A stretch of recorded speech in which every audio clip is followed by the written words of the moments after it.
I've got a question for you.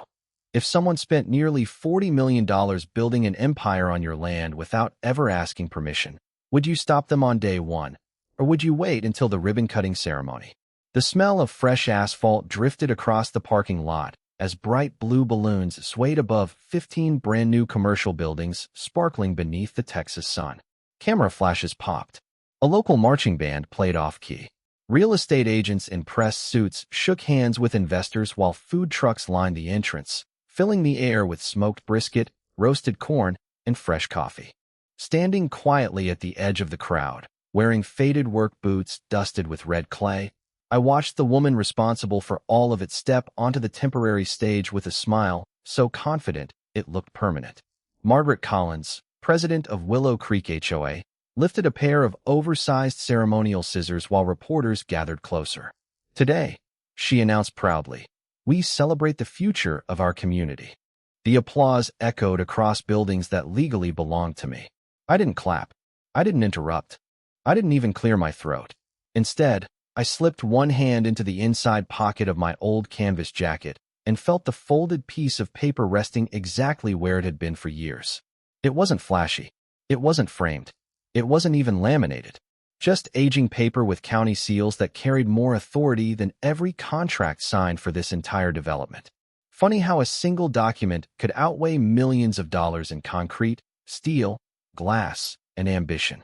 6 months earlier, this place had been nothing more than open pasture where my grandfather used to graze cattle every spring. I still remembered the crunch of dry grass beneath my boots, the smell of cedar after summer rain, and the way he always tipped his hat toward the western fence before sunset like he was thanking the land for another honest day. Most people drove past without seeing anything except empty acreage. Developers saw opportunity. Margaret saw easy money. I saw family history that stretched back further than anyone in that crowd realized. The giant banner hanging across Building 1 read "Grand Opening" in bold red letters. Behind it stood 15 finished structures, polished storefront windows reflecting the morning light, fresh landscaping surrounding every sidewalk, and parking spaces already filling with tenants eager to unlock businesses they believed would define the next decade. Every brick had been laid under permits they proudly displayed. Every inspection had passed. Every loan had funded. Every investor believed today marked the beginning of a fortune. None of them knew they had built every square foot on land that had never legally changed hands. I knew because I had watched every survey stake driven into my soil. I had watched every concrete truck arrive before sunrise. I had watched every beam lifted into place by towering cranes. And through all of it, I never once told them to stop. People called me stubborn my entire life. They were wrong. Patience and stubbornness look identical until the truth finally arrives. As Margaret raised those silver scissors higher and the crowd counted down toward the ribbon, I quietly unfolded the original deed my grandfather had signed decades before any of these people had ever heard the name Willow Creek. Ethan Walker, 38 years old, civil engineer by trade, ranch kid by upbringing, and the third generation of my family to call that stretch of Texas soil home. My grandfather, Walter Walker, bought the property in 1963 when interstate expansion had not yet reached our county and the nearest traffic light sat almost 20 miles away. Back then, people laughed at him for paying good money for what they called worthless pasture. He would simply smile, lean against the cedar fence, and tell me that land does not become valuable because cities grow toward it. Land becomes valuable because somebody refuses to let it go. I heard those words so many times that even now I can still hear his calm voice every time the wind moves through the live oak trees. Some families pass down jewelry. Mine passed down survey maps, tax receipts, boundary markers, and a respect for paperwork that most people found painfully boring. My grandfather believed every fence post should have a matching document and every handshake should eventually become ink on paper. As a teenager, I spent countless Saturday mornings helping him repair gates, replace weathered posts, and walk every property line one slow step at a time. The smell of sun-baked cedar mixed with diesel fuel from his old tractor became the scent of home. While other kids learned video games, I learned how to read legal descriptions carved into faded county plats and why a single misplaced survey pin could cost someone an entire fortune decades later. After college, I accepted engineering projects across the country. bridges in Colorado, flood control systems in Oklahoma, municipal drainage upgrades outside Dallas. Every project taught me that concrete eventually cracks, steel eventually rusts, and buildings eventually change owners. The only thing that truly lasts is the land beneath them. Even while living hundreds of miles away, I never considered selling the family property. Property taxes were always paid on time. Insurance remained active. Every county record carried my name exactly where it belonged. I visited whenever work allowed, usually arriving before sunrise with a thermos of black coffee and leaving after checking every fence, every gate, and every survey monument my grandfather had trusted me to protect. The neighbors all knew me. Some had watched me grow from a skinny kid chasing cattle into an engineer who still drove the same dusty pickup across the same gravel entrance. That was why none of them called when unfamiliar construction crews appeared months later. They assumed I had finally decided to develop the land myself. Looking back, I cannot blame them. The equipment looked legitimate. The workers wore reflective safety vests. County inspection vehicles came and went. Everything appeared perfectly official from the outside. What nobody understood was that official does not always mean lawful. Long before the first foundation was poured, my grandfather had quietly prepared for a day when someone with enough confidence and enough money might mistake patience for absence. At the time, I thought he was simply being overly cautious. Years later, standing only yards away from 15 completed buildings filled with celebrating strangers, I finally realized he had not been planning for the past. He had been protecting my future. Margaret Collins did not become president of Willow Creek Homeowners Association by accident. She treated neighborhood meetings the way some people treated corporate boardrooms, always arriving early, always dressed perfectly, always carrying a leather binder thick enough to make everyone assume she knew more than they did. She had spent nearly 20 years selling commercial real estate across Central Texas, and somewhere along the way she stopped seeing property as something people loved and started seeing it as numbers waiting to be rearranged. She drove a pearl-white luxury sport utility vehicle that somehow never seemed to collect dust, even after driving miles of country roads. Her perfume reached a room before she did, and her smile never quite reached her eyes. Around town, she built a reputation as someone who could convince investors to believe almost anything if the presentation looked polished enough. By the time she took over the association, she had already transformed quiet neighborhood meetings into polished business presentations complete with architectural renderings, projected tax revenue, and promises of rising property values. Every proposal ended the same way. More growth, more development, more prestige. The applause always came before anyone asked difficult questions. When Willow Creek started attracting larger retailers, Margaret saw an opportunity far bigger than another subdivision. She wanted a commercial district that would turn the community into the fastest-growing destination in the county. Coffee shops, medical offices, restaurants, boutique stores, and professional buildings. She spoke about the project with the confidence of someone describing something that already existed. Investors loved her enthusiasm. Local officials admired her ability to organize funding. Construction companies appreciated how quickly contracts appeared on their desks. The only problem was space. Every available parcel inside the planned development had already been assigned. Parking requirements, drainage easements, and road access left only one large piece of open land capable of supporting the expansion she imagined. My family's property sat directly beside the entrance corridor, perfectly positioned for every sketch she proudly displayed during public meetings. She referred to it as underutilized acreage. She called it forgotten land. She even joked once that nature had been holding prime commercial real estate hostage for decades. Listening from the back row that afternoon, I noticed something more interesting than her presentation.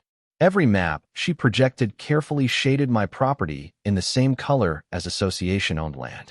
The audience never questioned it because the boundary lines were so thin they disappeared beneath colorful graphics. That tiny detail lingered in my mind long after everyone else headed toward the complimentary coffee table.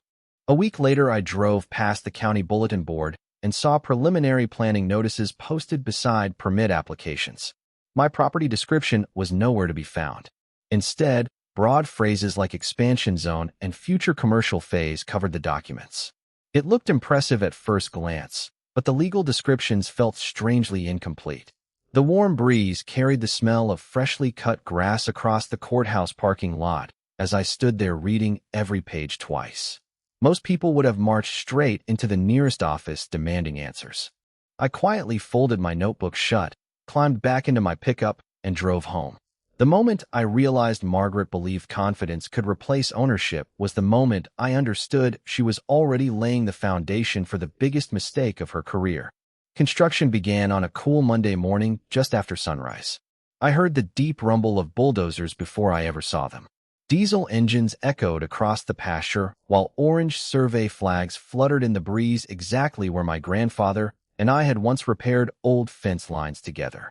The sharp scent of disturbed earth mixed with fresh hydraulic oil as excavators carved long trenches across ground that had never belonged to anyone except my family. I parked my pickup on the opposite ridge, lowered the window, and watched through a pair of binoculars that usually stayed in my glove compartment. Every hour, another truck rolled through the temporary gate carrying gravel, steel beams, concrete forms, and pallets of construction materials. They worked with remarkable efficiency because they believed every permit in their binders protected them. They laughed during lunch breaks, measured foundations with laser levels, and celebrated small milestones as each stage moved ahead of schedule. I documented everything. Every delivery, every contractor logo, every utility company truck, every date stamped onto freshly poured concrete. I photographed license plates, copied public permit numbers, and quietly stored everything inside neatly labeled folders back at my house. Weeks turned into months. The empty pasture slowly disappeared beneath retaining walls, parking lots, sidewalks, and towering steel frames. Neighbors stopped asking what was happening because the answer seemed obvious. Progress, economic growth, new jobs. Even local newspapers praised the project as the largest private investment our county had seen in years. Margaret appeared almost every Friday afternoon wearing polished boots that somehow never collected mud. She walked the site beside architects and investors with the confidence of someone giving tours through property she believed she controlled. More than once I overheard her telling visitors that neglected land had finally found a purpose. I smiled every time those words reached my ears because neglected and abandoned were never the same thing under Texas property law. My attorney called me after the first building reached full height. He had already reviewed every county record and offered to file an immediate injunction. One court order, he explained, could freeze construction before another dollar disappeared into the project. He spoke carefully, reminding me that judges usually appreciated prompt action in property disputes. I thanked him sincerely, then told him to wait. Silence filled the telephone for several long seconds before he finally asked if I understood how expensive the development was becoming. I looked through my windshield toward another convoy of cement trucks rolling onto my land and answered with complete honesty. Yes, I understood exactly how expensive it was becoming. That was precisely why I wanted them to keep going. Every additional foundation, every completed storefront, every signed construction invoice pushed the situation further beyond an easy compromise. Investors committed more money. Banks released additional funding. Retail tenants announced future openings months before a single cash register had been installed. Confidence spread faster than concrete could cure. Margaret mistook my silence for surrender. She never imagined that every brick laid across my property only strengthened the position I planned to take when the timing was finally impossible for anyone to ignore. As the buildings climbed higher, so did everyone's confidence except mine, because I was never betting on optimism. I was betting on documentation. Every evening after leaving my engineering job, I drove the same county road, parked on the same gravel shoulder, and watched another piece of my family's pasture disappear beneath polished commercial construction. The air slowly changed with every passing week. First came the smell of wet concrete curing beneath the summer sun, then fresh lumber, then roofing tar. Finally, the clean scent of newly planted landscaping as irrigation systems transformed dusty soil into perfectly manicured lawns. The project moved with astonishing speed. Electrical crews arrived before dawn. Plumbers followed.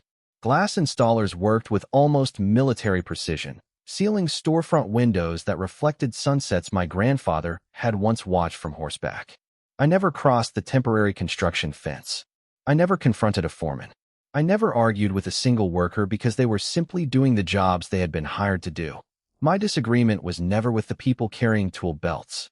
It was with the people carrying assumptions. My attorney called again after another month had passed. His voice sounded more concerned than before.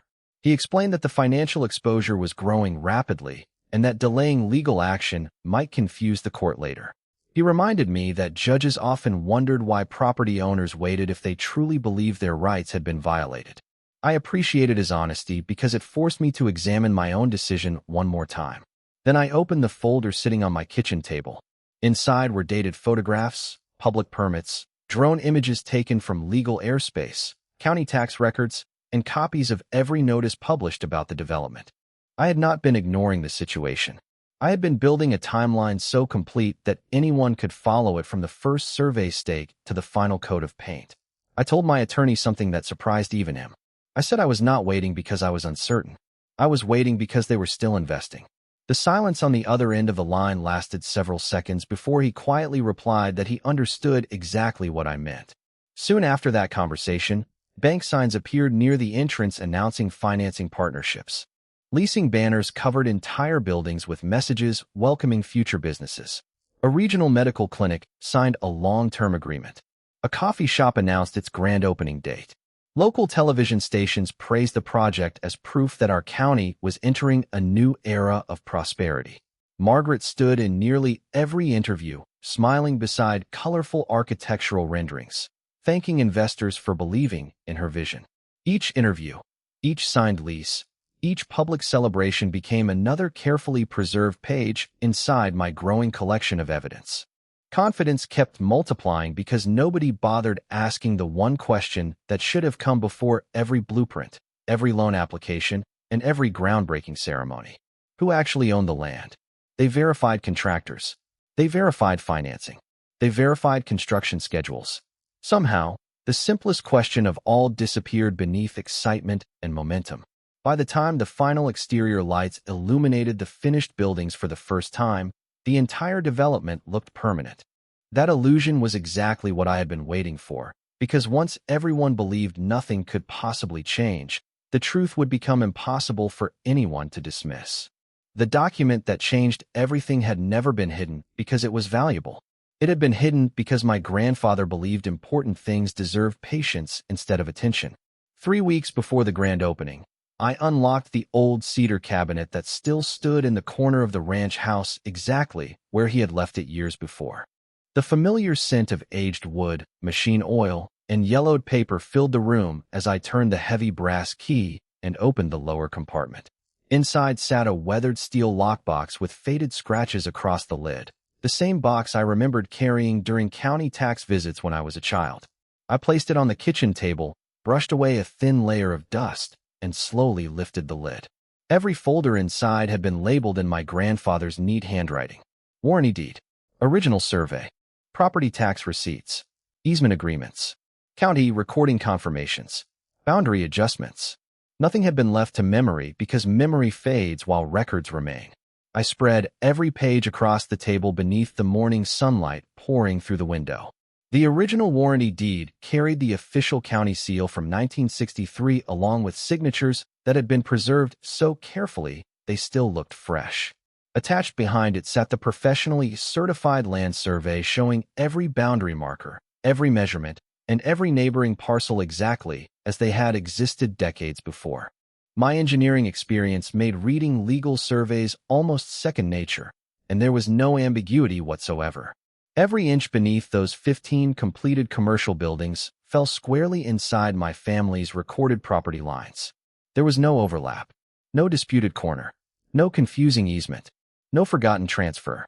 The chain of ownership flowed cleanly from my grandfather to my father and finally to me without a single interruption. I compared the legal descriptions against the latest county records that I had already downloaded from the public database. Every reference matched perfectly. Every parcel number remained active. Every annual property tax payment had been processed without interruption. Even the survey monuments that my grandfather insisted we inspect every year still appeared in the official records exactly where they belonged. Then I found something I had completely forgotten existed. Folded carefully inside a protective envelope was a handwritten letter from my grandfather dated only a few months before he passed away. He wrote that land could attract people with confidence, money, and influence, but none of those things could erase the truth recorded at the courthouse. He reminded me never to confuse silence with weakness and never to rush simply because other people expected immediate action. Reading those words felt less like remembering him and more like receiving instructions that had been waiting years for the right moment. I carefully returned every document to new archival sleeves, scanned high-resolution digital copies, and stored duplicates in multiple secure locations. The originals went back into the lockbox because they had one final job left to do. Outside, construction crews were installing decorative light poles and hanging welcome banners across buildings they believed represented their greatest success. Inside my kitchen, a stack of ordinary-looking papers quietly carried enough legal weight to determine the future of every single one of those buildings. For the first time since the project had begun, I knew the waiting was almost over. By the time the last inspection sticker appeared on the main electrical panel, I knew the clock had started ticking exactly the way I wanted. There was still no reason to move. Not yet. Patience is easiest when nothing is happening, but real patience is standing perfectly still while everyone around you celebrates too early. The development had reached the stage where momentum became its own form of confidence. Fresh signs appeared above every storefront. Landscapers spread dark mulch around young oak trees. Crews pressure washed the sidewalks until they looked almost bright enough to reflect the sky. Every morning, another moving truck arrived carrying office furniture, restaurant equipment, display shelves, or medical supplies. The smell of fresh paint slowly disappeared, replaced by brewed coffee from employee training sessions and new cardboard being unpacked inside future businesses. I drove through the area several times each week without attracting attention. A dusty pickup does not stand out around construction sites, especially when everyone assumes the driver belongs to another subcontractor. Nobody looked twice as I quietly observed every final detail falling into place. Leasing announcements filled local newspapers. Social media pages proudly counted down the days until the grand opening celebration. Investors congratulated one another for backing what they called the smartest commercial project in the county. Banks issued press releases highlighting the economic impact. Even the Chamber of Commerce announced plans to attend the ribbon cutting. Every new announcement became another printed page inside my expanding evidence binder. I was no longer documenting construction. I was documenting commitment. My attorney met me one evening at a quiet diner just outside town. He placed a legal pad on the table, took off his reading glasses, and asked me one simple question. When? I looked out the window as the sun settled behind the distant rooftops that stood on my family's land. Then I answered just as simply, the day they cannot undo it. He nodded without asking for another explanation because he finally understood the strategy completely. If we acted too early, they would argue over misunderstandings, paperwork, and boundary corrections. If we waited until every lease had been signed, every inspection completed, every certificate issued, and every public official had praised the project, there would be only one question left for the court to answer. Who owned the land? Everything else would become secondary. During the following week, I organized every document into chronological order. Survey maps, property tax records, certified county filings, high-resolution photographs showing each phase of construction, public announcements, permit copies, newspaper articles, drone images taken legally from neighboring property, even weather reports matching the dates stamped on my photographs. I wanted the story told by facts instead of emotion. My grandfather used to say that truth becomes much louder when it never has to raise its voice. As the invitation for the grand opening arrived in my mailbox, printed on thick cream-colored cardstock with elegant gold lettering welcoming community leaders and investors to celebrate a historic achievement, I smiled for the first time in months.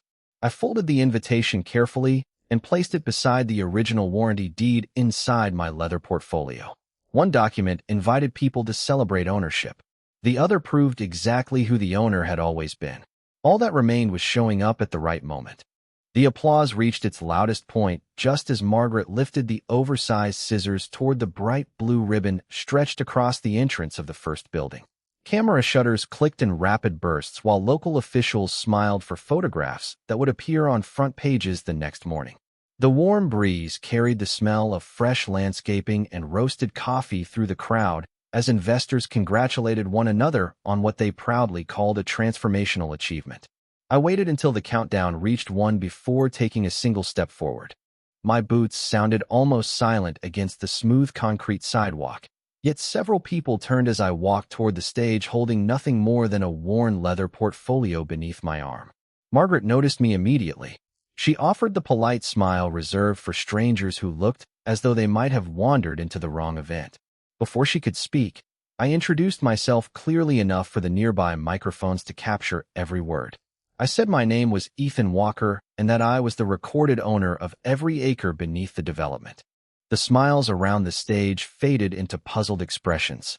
Margaret laughed softly and replied that there had to be some misunderstanding because every necessary approval had already been secured. I nodded politely because I agreed with part of her statement. The approvals had been secured. Ownership had not. I opened the portfolio slowly and removed the original warranty deed protected inside a clear archival sleeve. The county seal caught the sunlight as I handed it to my attorney, who had been waiting quietly near the front row. Without raising his voice, he presented certified copies of the recorded survey, the uninterrupted chain of title, decades of property tax records, and the legal descriptions matching every completed building. A county deputy clerk who had been invited to the ceremony as a guest carefully reviewed the recording information before confirming that the documents matched the official public records. The celebration did not stop because anyone shouted. It stopped because nobody could argue with paperwork that had already existed for decades. Investors looked from one another to the documents with expressions that shifted from confidence to disbelief. Several business owners quietly folded the grand opening brochures they had been holding only moments earlier. Margaret repeatedly insisted there had to be an administrative mistake, but every new document my attorney produced answered the next question before it could be asked. Survey monuments, parcel numbers, recorded deeds, historical maps, annual tax payments. Each page fit perfectly with the next until the entire history of the property stood before everyone more clearly than the buildings themselves. The ribbon remained uncut. The ceremonial scissors slowly lowered to Margaret's side. Reporters who had expected to cover a celebration suddenly began photographing legal exhibits spread neatly across a presentation table instead of smiling officials. Within the hour, the planned ceremony ended without a single ribbon being cut as attorneys representing lenders, tenants, insurers, and the association quietly requested copies of the county records. Everything the crowd had admired that morning still stood exactly where it had been built, but for the first time everyone understood that impressive construction could never replace lawful ownership, and a single piece of paper preserved by my grandfather had just become the most valuable document on the entire property. The weeks that followed moved far more quietly than the celebration ever had. There were no dramatic speeches, no public arguments, and no miracles. There was only the slow, methodical rhythm of the legal system doing exactly what it was designed to do when every fact could be verified. Surveyors returned to the property carrying the same measurements my grandfather had protected decades earlier. Title specialists compared county records line by line. Attorneys representing lenders, insurance companies, commercial tenants, and the association spent long days reviewing documents that all pointed toward the same conclusion. Ownership had never changed. The buildings were new. The land was not. When the court finally issued its ruling, the language was calm, precise, and impossible to misunderstand. My ownership of the property was confirmed, and every future decision regarding the land would require my authorization. The courtroom remained remarkably quiet because nobody present could produce a single document stronger than the original chain of title. Outside, reporters asked endless questions about how something this large could happen. The answer was surprisingly simple. People had trusted assumptions more than records. Margaret resigned from her position only a short time later. Investors redirected their attention toward resolving the financial consequences through the agreements they had signed among themselves. Insurance companies, lenders, contractors, and business partners all began working through their respective responsibilities using the contracts that governed their relationships. Those outcomes belonged to them. My responsibility was much simpler. I finally stood once again on the same ground where my grandfather had taught me to respect every fence line, every survey marker, and every signature placed on a legal document. The newly planted oak trees swayed gently beside polished sidewalks, and sunlight reflected across storefront windows that now stood on property whose ownership had never truly been in question. Several business owners approached me during the following months with professionalism and honesty. Instead of conflict, we had conversations. Instead of accusations, we discussed practical solutions that allowed responsible businesses to continue serving the community while respecting lawful ownership. Watching families enjoy coffee on outdoor patios and seeing small businesses welcome customers reminded me that buildings themselves had never been the problem.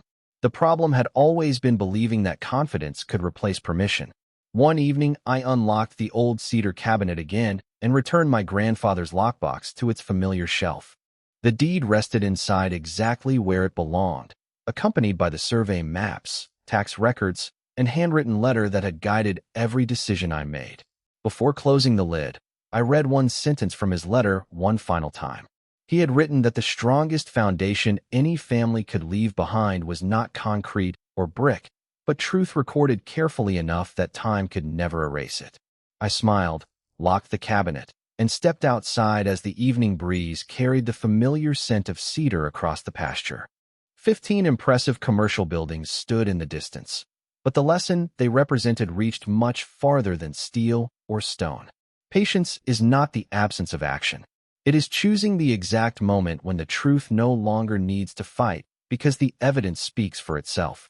They believed they were building their legacy. In the end, they had simply improved mine, and justice arrived exactly the way my grandfather always promised it would, quietly, lawfully, and right on time.